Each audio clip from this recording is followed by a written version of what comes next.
jovem, é um prazer estar aqui com você. Eu sou Márcio V. Virgílio e esse é o canal Jovens de Joelhos. Esse ano é muito especial.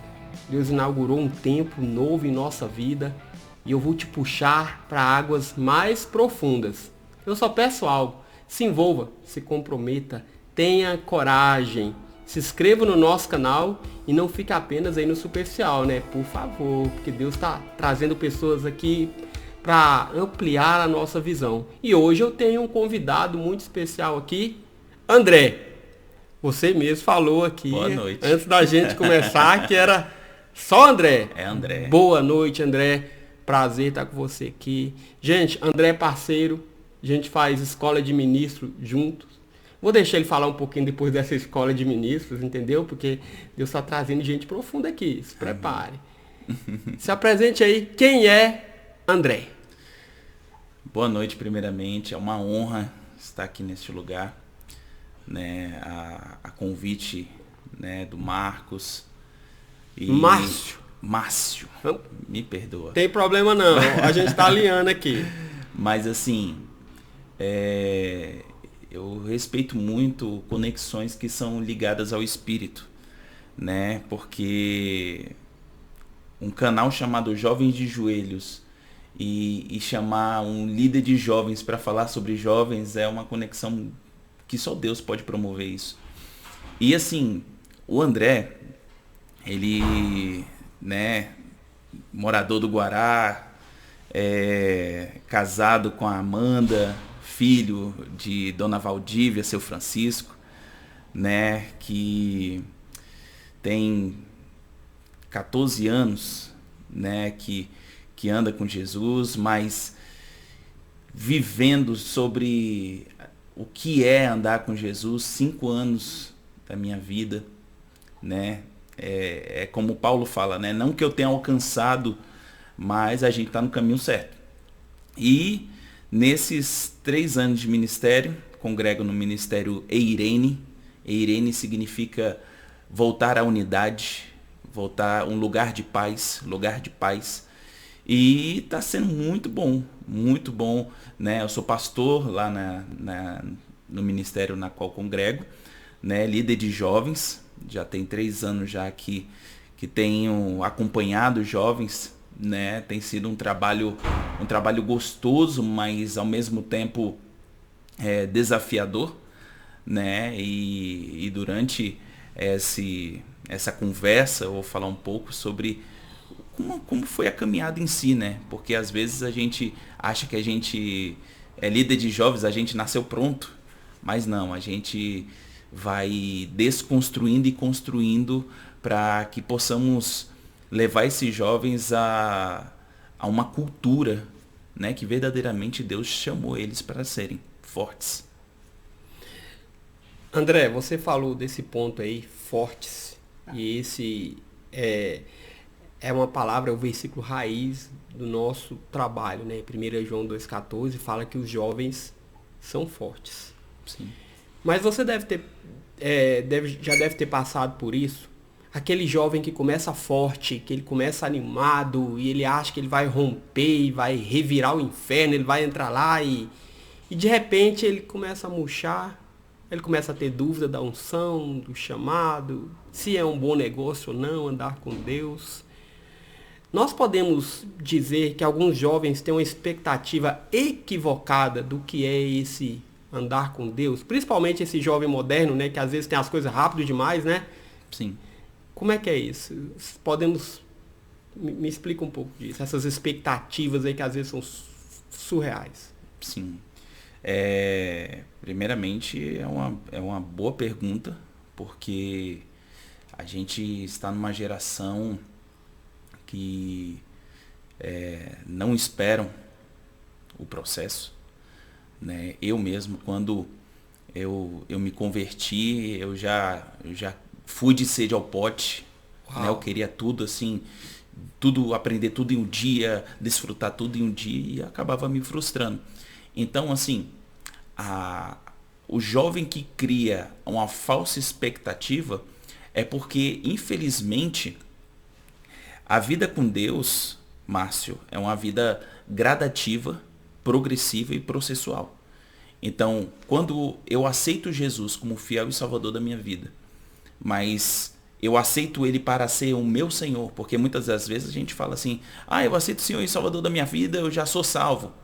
Só que a Bíblia diz que se você crê em Deus, você é salvo. Se você crê em Jesus, você é filho. Então, o que pega primeiro é a identidade. O jovem ele precisa entender que ele, quando ele entrega a vida para Jesus, ele se torna filho. Só que todo filho, ele tem uma fase de aprendizado, uma fase de processo. Olha o André Pai falando aí, né? Por quê? Porque Deus ele não quer ensinar os filhos a serem filhos. Ele quer ensinar filhos a ser os próximos pais. Então, uma das coisas que mais me frustrava é porque eu queria ficar na posição de filhinho, como João fala, né, nas cartas dele, filhinhos. E às vezes a gente trata essa posição como nós vamos nos manter filhinhos. Mas não. O reino de Deus é um reino de crescimento, é um reino de maturidade. Então, muitas das vezes, eu me encontrava nessa posição e eu sempre me frustrava. Porque o jovem, ele acende muito rápido. Mas uma vida com Deus não é aquele que acende muito rápido. Não é aquele que pega fogo muito cedo. Mas é aquele que permanece constante, queimando por Jesus. Então, uma vida de secreto, conferências, isso é muito bom e eu gosto muito. Mas uma vida gradativa, que às vezes até as cobranças, entre aspas, porque querendo ou não, o jovem ele precisa também ser ajustado. Assim como eu e você estamos sendo ajustados dia após dia com Deus para que a gente possa viver maduro. Então, assim, em relação à identidade, ele precisa entender que ele é filho. Ele também precisa entender o que Deus fez por ele, por intermédio de Jesus Cristo. Ou seja, a Bíblia diz em Gálatas 3,13 que ele nos resgatou do império das trevas e nos transportou para o reino do Filho do seu amor. A Bíblia diz que a gente estava num lamaçal, em encharco, e ele nos transportou e nos colocou numa rocha. Ele nos lavou, nos perfumou e trocou as nossas vestes. Então isso é de suma importância o jovem entender, porque ele não é o pobre miserável pecador. Não, ele é filho. E ele verdadeiramente, ele nasceu para reinar em vida, mas para reinar em vida existe um processo. E outra, ele precisa entender o que Deus pensa ao respeito dele. Porque às vezes quando a gente vacila, e jovem quando vacila, quando tem algum empecilho, ele já se autoflagela. Ele já se martiriza. E ele fala, Deus não me ama, é porque eu sou pecador e tal. O jovem moderno parece que tem uma cápsula de depressão para usar, né? Exato. Assim, quando ele comete um erro, ele põe debaixo da língua aquele negócio, e aquele cara, tô com depressão. Exatamente. E aí você vê, né, eu gosto de acompanhar os jovens. E a gente vê assim uma ascensão, porque jovem ele... Muito veloz. Ele é muito veloz. Energia. Exatamente. E ele não tem medo de nada. Isso é ele ótimo. vai para cima. Então ele começa a crescer, mas não tendo a constante e não entendendo quem ele é em Cristo e os pensamentos que Deus tem ao respeito dele, o que acontece? Ele não sabe o que Deus está pensando dele. Porque Jeremias 29:11 fala, eu é que bem sei os pensamentos de paz ao seu respeito e não de mal. Eu sei que verdadeiramente quando ele fala assim, a fim de que vocês buscam o fim que vocês esperam, só que 1 Coríntios 2,9 diz que nós temos a mente de Cristo. Então, se nós temos a mente de Cristo, nós sabemos o que Deus pensa ao nosso respeito. Por quê? Porque dia após dia, na constante, nós temos a mente renovada. A nossa mente vai se renovando. Então, quando a gente vacila, a gente já se rende. Quando a gente vacila, a gente se arrepende. A gente se desarma. A gente não fica encapado no orgulho. A gente se desarma. Por quê? Porque a gente tem um pai que ama. Olha a identidade. Por quê? Como é que a gente é filho mesmo pecando? Sabe por quê? Porque houve uma compra de um alto preço, marcado por sangue, que foi Jesus que comprou a nossa vida. Então, assim, é possível? É possível. A falsa expectativa, ela só acontece quando o jovem, ele não está perto de pessoas que buscam conhecer a Deus. Então, você falou... Não, desculpe, termina, André. Por isso que os jovens, muitas das vezes, eles querem... Quando Pedro fala... O Tiago, ele fala sobre a obra de Deus, que a obra de Deus, sem fé, ela é morta, é sobre isso. Às vezes o jovem, por ele ser afogueado e rápido, ele quer fazer a sua obra e glorificar a Deus. Por isso que ele se frustra. Você falou aí de processos, né? Sim. E lá atrás fui convidado por um líder de jovem e ele falou assim, você vai pregar sobre amor. Aí eu, beleza, fui preparar o tema em casa e uma página de esboço, 2 páginas de esboço, 3 páginas de esboço. Aí lá pela 10ª página eu parei, eu falei, Deus, ele vai me dar quantos sábados para pregar esse negócio? Sim. Era só um sábado. Aí eu falei, não dá para pregar 10 esboços. O que tá rolando aqui? E aí, André, algo que... Esse esboço virou 3 livros, né? Uau. Que se chama Não Tenha Dó de Mim. 1, 2 e 3. E nesses livros eu falo exatamente de processo. Desse jovem que chega, uau, eu tenho um dom. E ele chega pro líder, eu tenho um dom, eu tenho um chamado, tal. E aí tem aqueles, né? Tem um chamado, e eu tenho um chamado pro Iraque de missões. E aí, beleza. Muitas vezes a gente fala, uau, jovem, top. Aí eu brincava com alguns jovens que eu conheci um tempo atrás, e eu falava assim, você chegou em mim e falou que tem um chamado. E aí eu escrevi isso no livro. Beleza, então eu te ofereço uma vaga. Para quê? Uma vaga na escola de Cristo. Porque se você tem um chamado, se você tem um dom, então agora você vai se matricular na escola, vai sentar numa cadeira e vai entender o processo para que amadureça. Para que você suporte lá na frente as responsabilidades de uma vida adulta, né? E aí eu lembro que nesse livro eu falo exatamente disso. Tem uma escola. Você precisa sentar na escola e aprender. E aí que entra um conflito que eu quero perguntar para você sobre ele. Que muitas vezes o jovem fala assim, eu aprendo com Deus. Tá tudo bem. E eu sirvo ao Espírito Santo. E eu ouço dele. Tá tudo certo. E eu honro a Deus. Beleza. Só que Deus, na sabedoria dele, Deus canaliza tudo isso para um homem, um líder de carne e osso, né? Sim. Como eu ouvi certa vez um jovem perguntando assim, eu tenho um chamado, eu tenho unção, por que eu preciso te seguir? Por que eu não posso andar com Deus? Eu falei, pois é, esse é o X da questão. E aí eu queria te fazer uma pergunta. Por que muitas vezes, André, é tão difícil esse jovem ficar na escola de Deus? Por que é tão difícil esse jovem de grande potencial, esse músico, esse jovem que você olha assim e fala assim, é real o dom dele, não estou diminuindo. Sim. Mas aí você fala assim, agora senta aqui que o André vai te ensinar. E esse jovem fala, não preciso. O Espírito Santo vai me ensinar todas as coisas, ainda usar a Bíblia. Por que é tão difícil para esse jovem sentar e aprender? Uma das coisas que, né, eu sempre falo para algumas pessoas que, cara, eu não sei porque Deus me chamou para ser líder de jovens. Às vezes as pessoas falam, rapaz, mas fulano, ele é mais eloquente do que você. Você é mais parafatoso, é mais descolado. Eu não gosto de líder descolado, eu gosto de líder na linha. Como se fosse na linha ser uma pessoa que botasse todo mundo para sentar e vamos, né, vamos dar conteúdo. Só que um líder, ele não foi feito para dar conteúdo. Líder, ele foi feito para transferir os valores cristãos. Então, uma das coisas, e Daniel fala isso. Daniel 11:32, se eu não me engano, está na Bíblia. Ele fala assim, o homem que conhece o seu Deus, ele se tornará forte. E ele fará proeza. E muitas das vezes o jovem, ele não quer conhecer o seu Deus. Ele primeiro quer fazer. Para se tornar forte.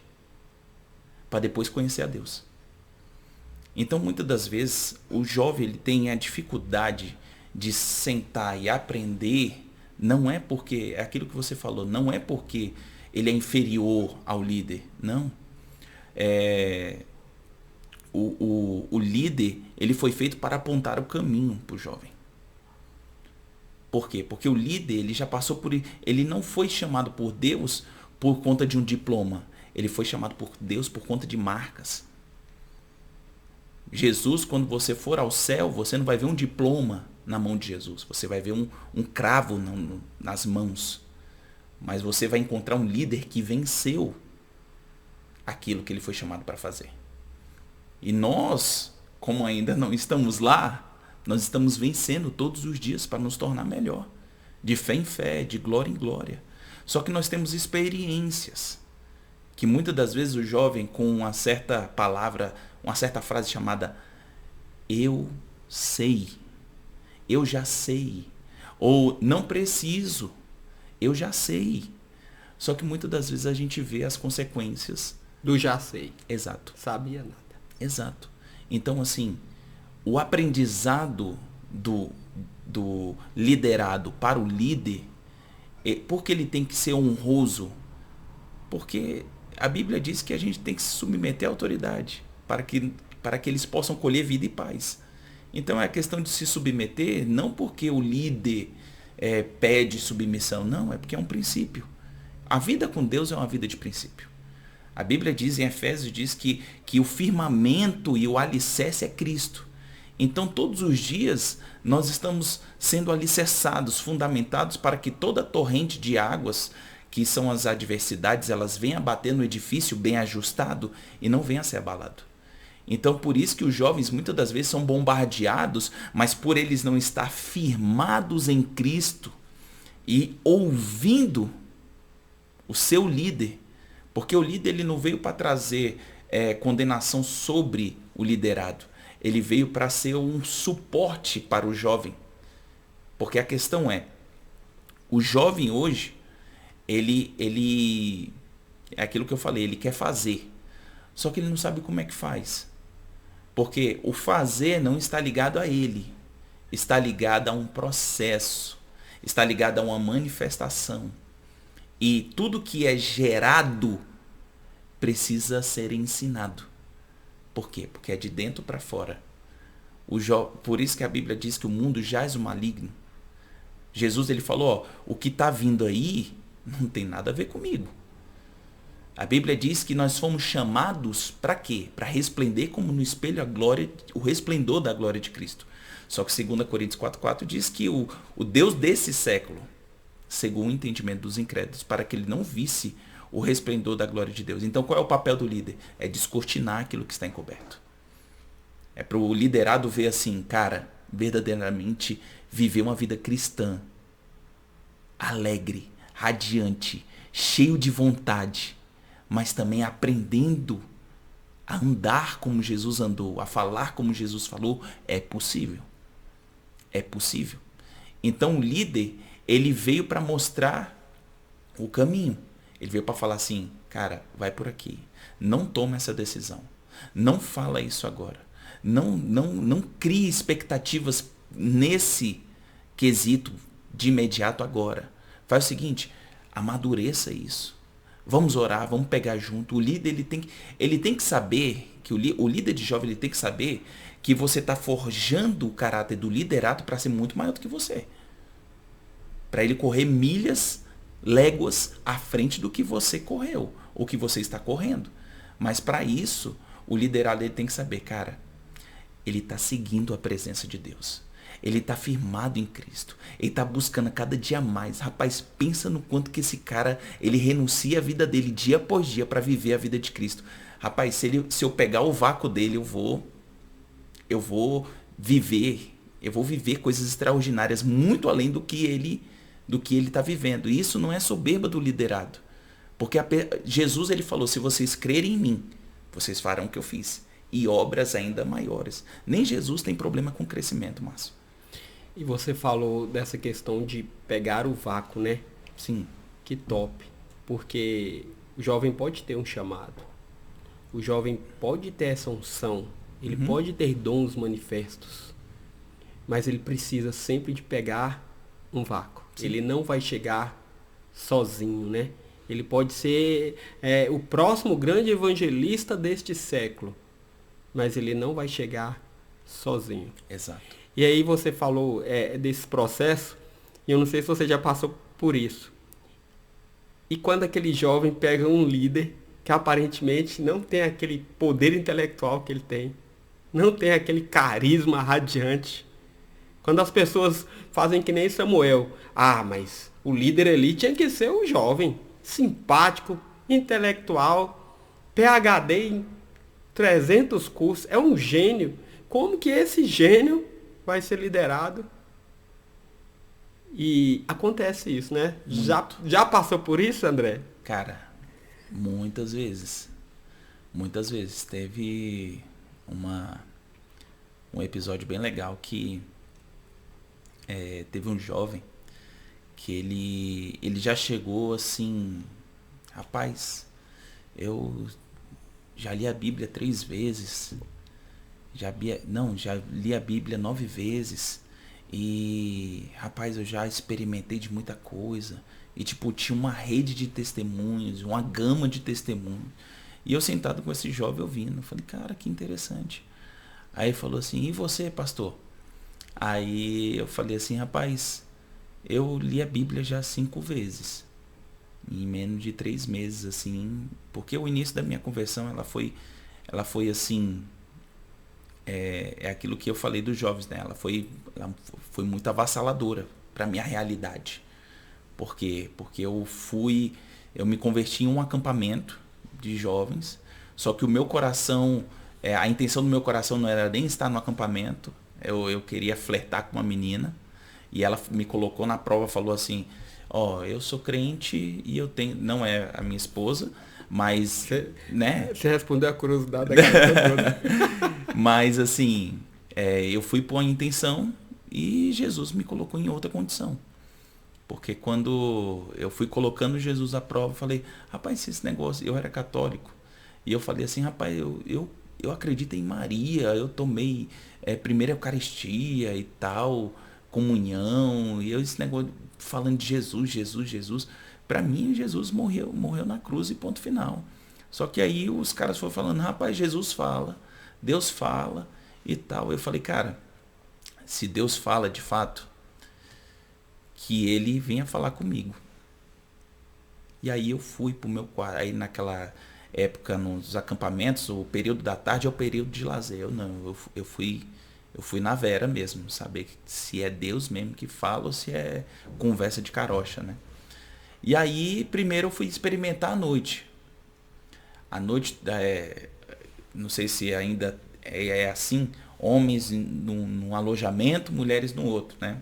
Os solteiros. E aí eu falei assim, rapaz, se Jesus é macho, vem aqui embaixo. Se ele for falar mesmo, que fale comigo. Aí eu dormi. Aí eu escutei um sussurro assim, sou eu que sou contigo.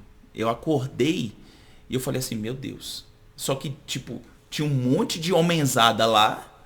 Eu pensei que era alguém que estava falando, alguém que estava sussurrando, sei lá. No outro dia eu fiz prova de novo, só que fui à tarde. E todos os homens foram fazer o lazer e eu fui pro quarto. Eu falei, agora não tem como escapar. Se realmente Deus fala comigo mesmo, que ele fale. E aí eu deitei. Na hora que eu fechei os olhos, ele falou assim, até quando você vai provar quem eu sou? Até quando você vai me colocar à prova? Viva o que eu tenho para você. Eu acordei, eu pensava que eu estava dormindo, mas eu estava acordado. E eu fui olhar o banheiro e tudo, e eu falei, gente...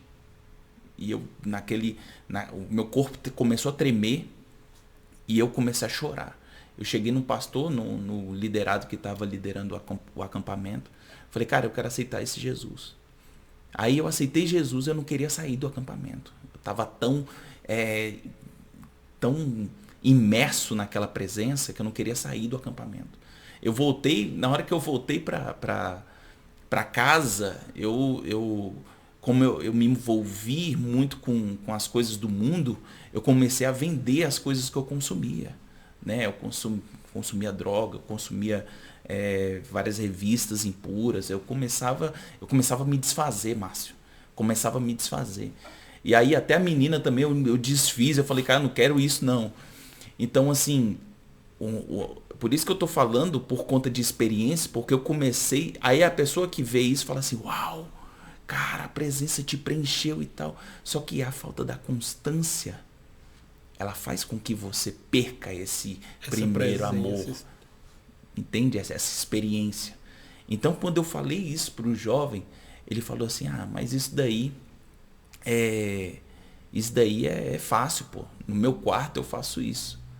Só que a Bíblia, ela nunca fala que você vai produzir resultados. Não tem nenhum versículo da Bíblia que diz que você vai produzir resultados. Jesus, ele fala, não foi você que me chamou. Fui eu que te escolhi. Para quê? Para que vocês produzem frutos duradouros. E aquilo que você falar ao Pai, crendo, o Pai o concederá. Então Deus nos chamou para dar frutos, Márcio. Deus não, as nossas experiências não nos transformam. O que nos transforma é a palavra. Se a gente tiver a constante prática. Tiago 1,25 fala sobre isso. Ele fala assim, se você atentar bem à lei perfeita da liberdade, quem é a lei perfeita da liberdade? Quem foi que nos libertou? Jesus Cristo. Então, se a gente se atentar bem à lei perfeita de Jesus, não se tornando um ouvinte esquecido, mas praticante, é uma vida prática. Será bem-aventurado. Eu até comentei com isso contigo, né, esses dias. Será bem-aventurado em tudo que fizer. Será bem-aventurado em tudo que empreender. Então, a pessoa pode ser a mais calorosa em Deus, ter experiências sobrenaturais. Mas a Bíblia diz que a gente tem que reconhecer a árvore pelos frutos. Pelos frutos, não só pelas experiências, pelas histórias, né? Eu sei fazer isso, sei fazer aquilo, né? Mas o coração, né? Sim. E o coração, sem esse fruto, sem esse convívio, com o tempo, ele pode ter tido a melhor experiência de todas, né? Exato. Mas parece que o coração vai esfriando, né? O próprio Jesus, ele falou isso. Ele olhou para a árvore assim, frondosa, ele falou, rapaz, por que tu tá mentindo para mim? E a gente vê muito, né? E seca. Um coração assim, seca, né? Sim. Primeiro tempo, é isso aí. Acho que foi bom, né? Oh. Você conseguiu ficar aí esses 27 minutos, jovem? Tem mais, não tem? Tem. Ou se tem. Nós vamos entrar num versículo crítico aqui. Sim. Quero fazer uma pergunta-chave. Amém. E vamos ver se a gente consegue desenrolar ela, né? Não é? É isso, jovem. Fique com a gente. Esse é o nosso primeiro tempo. Está sendo abençoado? Eu tenho certeza que sim. Então, compartilhe. Jovens de Joelho é isso. É levar você para lugares mais profundos. De repente você está que nem esse jovem, cheio das ideias, cheio das histórias, mas o coração já não está quente, né? Aí é ruim. O coração tem que estar forte em Deus, quente, caloroso, cheio da presença dele. Mas eu aguardo você no segundo bloco. Já se inscreveu no canal? Já deu o seu ok? Vamos levar isso mais longe, hein? Vamos levar essa palavra mais longe. Aguardo você. Nosso segundo vídeo, estou aqui com o André está animado. Um abraço, tchau.